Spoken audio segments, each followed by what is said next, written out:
اس کو ایسے نا کڑی میں لاک کر دیتا ہے. اب یہ کڑی کہاں جاتی ہے؟ یہ ٹرانسفر جا کے میری بلڈ ویسلز میں ڈپازٹ ہوگا, ایتھروسکلیروسس کرے گا, ایتھروسکلیروٹک پلاک کرے گا, میری بلڈ ویسل کی ڈائمیٹر کا, میرے نہیں اللہ نہ کرے ویسے ایک بلڈ ویسل کی ڈائمیٹر کا, اس کا ڈائمیٹر جو ہے اس کی وڈتھ اس کو نیرو کرے گا, وہاں سے بلڈ ایزیلی پاس نہیں ہوگا, وہاں سے بلڈ ایزیلی پاس نہیں ہوگا تو کیا ہوگا؟ بلڈ پریشر ہائی ہوگا, بلڈ پریشر ہائی ہوگا, کولیسٹرول ہائی ہوگا, آگے جا کے خدا نخواستہ اسٹروک بھی ہو سکتا ہے, ہارٹ اٹیک بھی ہو سکتا ہے. یہی چیز اگر میرے دماغ میں ہوگی تو دماغ میں کلاٹ بھی ہو سکتا ہے, دماغ کے سیلز میرے ڈسٹروائے ہوں گے, ہپو کیمپس میرا شرنک ہوگا, میری میموری جا سکتی ہے, مجھے الزائمرز ہو سکتا ہے, ڈی این اے میں جا کے اگر ڈی این اے کی میتھائلیشن کر دے گا, ڈی این اے چینج ہو سکتا ہے, میوٹیشن ہو سکتی ہے, کینسر ہو سکتا ہے. ہمارے پاس جو ڈاکٹرز آتے ہیں عموماً وہ سارے کے سارے یہ کہہ رہے ہوتے ہیں کہ دیسی گھی آپ نے نہیں کھانا. میں ان سب کو خاص کہوں طور گی, پہ دل کے ڈاکٹرز وہ کہتے ہیں نہیں کھانا, ہارٹ اٹیک ہو جائے گا. یہ اچھا میں اور میری بیٹی فرال 9 سال کی ہے, تو ہم لوگ تو دیسی گھی دودھ میں بھی نا, گرم دودھ میں بھی گول کے 1 چمچ تو کبھی پی جاتے ہیں, کبھی کبھی, ناٹ ریگولر بٹ کبھی کبھی.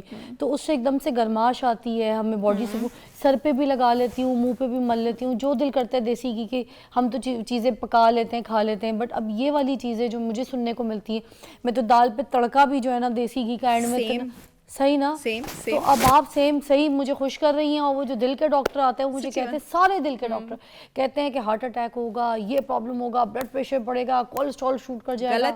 میں ان سارے ڈاکٹرس کو کہنا چاہوں گی, میں خود بھی ڈاکٹر ہوں, I am not a nutritionist, میں آرمی میڈیکل کالج کی گریجویٹ ہوں, اس کے بعد میں نے پوسٹ گریجویشن کی ہے میڈیکل بایو کیمسٹری اور نیوٹریشن میں, and now I work as a nutritionist. Doctor community سے ہو کے میں پاکستان کے بڑے ریپیوٹیڈ میڈیکل کالج میں بہت سال ایسوسیٹ پروفیسر بھی تھی. ڈاکٹر کمیونٹی سے ہو کے میں آپ لوگوں کو یہ کہہ رہی ہوں کہ جو ڈاکٹرز یہ کہہ رہے ہیں وہ غلط کہہ رہے ہیں. آئی ایم سو سوری, میری ایک بار ایک کارڈیولوجسٹ سے آن لائن بڑی بحث بھی ہوئی تھی, and I am my self a doctor, I am not from the dietitian community. So the thing is that کہ آپ اپنا نالج اپڈیٹ کریں, آپ کتابیں پڑھیں, آپ فیکٹس کو جانیں, آپ بایو کیمسٹری پڑھیں, پلیز لوگوں کو مس گائڈ نہ کریں. واو زبردست, کتنا اچھا سمجھایا ہے. آج ہمیں پہلی مرتبہ دیکھا جائے تو تیل کی جتنی بھی مت تھی وہ بھی سمجھ آ گئی, تیل کے بارے میں بھی سمجھ آ گیا. اچھا کوکونٹ آئل کا بھی فائنلی بتا دیجیے گا, اس کو we can cook. Coconut oil is beautiful, اس کا اسموک پوائنٹ تھوڑا کم ہے. کوکونٹ آئل میں سوتے کر لیں, کوک کر لیں, فرائی نہ کریں, فرائی نہیں کریں, but it's very healthy. Okay. اور فرائی آئٹم تو ویسے ہی آپ لوگوں کو منع کرتی ہے کہ چیزوں کو نہیں کھانا چاہیے, نہ پکانا چاہیے, اور گھر میں بھی اس طرح کی چیزوں سے تھوڑا سا پرہیز کریں, تو دیٹ از گڈ. اچھا اس کے علاوہ اب یہ جو پی سی او اس کا فائنل میں آپ کو پوچھنا چاہوں گی کہ اس کی وجہ سے منہ پہ جو بال آ جاتے ہیں, چہرے پہ ایکنی وغیرہ کے جو ایشوز وغیرہ آ جاتے ہیں, تو اس کا یہ بعد میں ہیلنگ سسٹم رہتا ہے انہی ڈائٹس کے ساتھ, یا پھر اس کی کوئی الگ سے ٹریٹمنٹس بھی لینی پڑتی ہیں, ان کے الگ میڈیکیشنز بھی ہوتی ہیں؟ اچھا یہ اسکن پرابلم ہے ہی نہیں اگر پی سی اوز کی وجہ سے آپ کے چہرے پہ بال آ رہے ہیں. میرے پاس آتی ہیں بچیاں فضا, اور انہوں نے لیزر کرواتی ہیں. لیزر تب کام کرے, لیزر ایک اچھی چیز ہے جب وہ پرابلم کسی اور وجہ سے ہو, لیکن اگر آپ کا ٹیسٹوسٹرون زیادہ ہے تو لیزر کیا کر لے گا, بال تو آپ کو آئیں گے ہی آئیں گے. جب آپ کے ہارمون لیولز نارمل ہوتے ہیں, یہ لڑکیوں کی پوری گردنیں اور آرم پٹس کالی تھیں, میرے پاس غائب ہوئی ہیں ماشاءاللہ, جیسے جادو کی طرح. وہ جادو نہیں ہوا, وہ انسولین ریزسٹنس نیچے گئی ہے تو یہاں سے اور یہاں سے بغلوں سے سیاہیاں غائب ہو گئی ہیں. اسی طرح بال آنا بھی ختم ہو جاتے ہیں, ایکنی بھی بالکل ٹھیک ہو جاتی ہے, اور انشاءاللہ یہ کبھی واپس نہیں آئے گا. اور آخری یہ جو لڑکیوں سے شادی کرتے وقت لوگوں کو بڑی پرابلم ہوتی ہے, اچھا یہ پی سی اوز کی پیشنٹ ہے, اچھا خاصا رشتہ طے ہوا تو انکار ہو کے چلا جاتا ہے کہ نہیں یار لڑکی پی سی او کی پیشنٹ ہے, آئی تھنک اس کو بیاہ کے نہیں لانا, اچھی ہے سب ہے, مگر بیچاری پی سی اوز کی پیشنٹ. آئی تھنک یہ لڑکی والوں کا رائٹ ہے. It's a very I think neutral statement. دیکھیے جی, اگر آپ بھی اپنی بچی کا کہیں رشتہ کرنے جائیں گے, اگر مرد میں کوئی سیکچول پرابلم ہوگی یا کوئی میڈیکل پرابلم ہوگی, ہماری سوسائٹی نے اس معاملے میں تھوڑی بائسڈ ہے نا. اگر آپ مرد کو نہ کریں گے, وہ کہیں گے جی صحیح کیے نہ کیے, وہ تو فرٹائل ہی نہیں تھا. تو آئی ایم ویری سوری, میری اسٹیٹمنٹ انسینسٹیو نہیں ہے, لیکن میں بات ہمیشہ اصول کی کرتی ہوں. اگر آپ کی بھی اس وجہ سے ہوا ہے تو جی ان کو رائٹ ہے. اگر کسی کی خواہش ہے کہ اس کو فرٹائل وائف چاہیے اور یہاں پر یہ پرابلم ہے, اور میں کہتی ہوں آپ کا بڑا پن ہے کہ آپ نے یہ بتا دیا, اچھی بات ہے, آپ نے ان کے آگے کلیئر پکچر رکھی ہے. تو اگر آؤٹ آف لو وہ آپ کے ساتھ اس جرنی میں چلنا چاہتے ہیں, آپ کا ٹریٹمنٹ کرانا چاہتے ہیں اور پیشنس رکھنا چاہتے ہیں, تو بہت اچھی بات ہے. بٹ اف دے ریجیکٹ, ہر ایک کو رائٹ ہے. بٹ آپ کہہ رہی نا کہ اگر اپنی لائف اسٹائل چینج کرے, ڈائٹ چینج کرے, تو لڑکی کی یہ جو پرابلم ہے, یہ پرابلم بالکل ٹھیک ہو سکتی ہے. یہ پرابلم بالکل ٹھیک ہو سکتی ہے. میں ایک ایتھیکل کوسچن کا آنسر کر رہی تھی کہ جی اگر اس ریزرویشن کی وجہ سے کوئی شادی نہیں کرتا تو یہ اس کا حق ہے. ایک اور چیز اور ایک اور چیز, سوری فضا, میں کہنا چاہوں گی, میرے پاس ایسے بہت زیادہ کیسز آتے ہیں, لڑکیوں کی مائیں شادی سے پہلے بتاتی نہیں ہیں کہ ان کو پی سی اوز ہے, اور بعد میں سسرال والوں سے چھپا کے میرے آفس میں لاتی ہیں ٹریٹمنٹ کرانے. دیکھیں یہ غلط بات ہے, یہ غلط بات ہے. آپ اگلوں کے آگے کلیئر پکچر رکھا کریں.